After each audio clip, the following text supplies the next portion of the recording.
2020 жылдын 15 февралында советтик аскерлердин Ауганстандан чыкканына 31 жыл толот. 9 жыл, 1 ай, 18 күн алыстагы белгисиз согуш аяктайт. Бул согушта жеңдик же жеңилдик деп эч ким эсептебейт.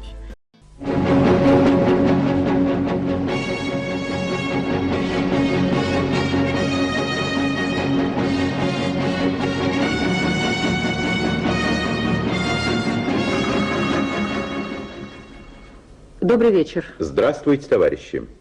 Заявление советского правительства. Действуя в точном соответствии с Женевскими соглашениями, СССР завершил вывод советских войск из Афганистана. В этой стране не осталось ни одного советского солдата. Родина гордится вами.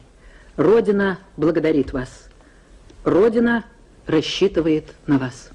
1979 жылы 27 декабрда Афганистанга СССРдин куралдуу күчтөрүнүн 40-чы армиясы кирген эле. Расмий маалыматка таянсак, бул согушка советтик 620 000 офицер менен жоокер катышкан. Анын ичинен 14 453 каза болгон. Ал эми Кыргызстандан 7 000ден ашуун жоокер барып, 254 курман болгон. 1,5 миңдей жоокер ар түрдүү жаракат алган. 600га жакыны майып болуп кайткан. Эки кыргызстандык аскерге Советтер Союзунун баатыры наамы берилген. Кайтып келгендер Афган согушунда алган психологиялык стресстен улам эч жерде иштей албай, көпчүлүгү оорукчан болуп калды. Женева университетинин доктору Марек Сливенский менен Геплап институтунун Пакистандагы филиалынын адиси Эджаз Гиллиан маалыматы боюнча 1,5 миллион афгандык жаран каза болгон. Бул көз карашка жөн карап олтурбай, алакандай чоңолай баатырлары да бүткүл салымын кошкон.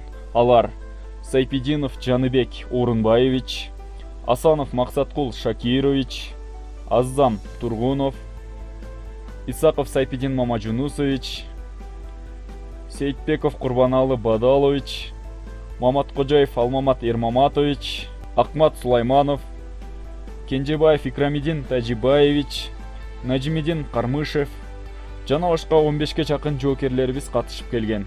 Алардын эрдиги азырга чейин эл оозунда.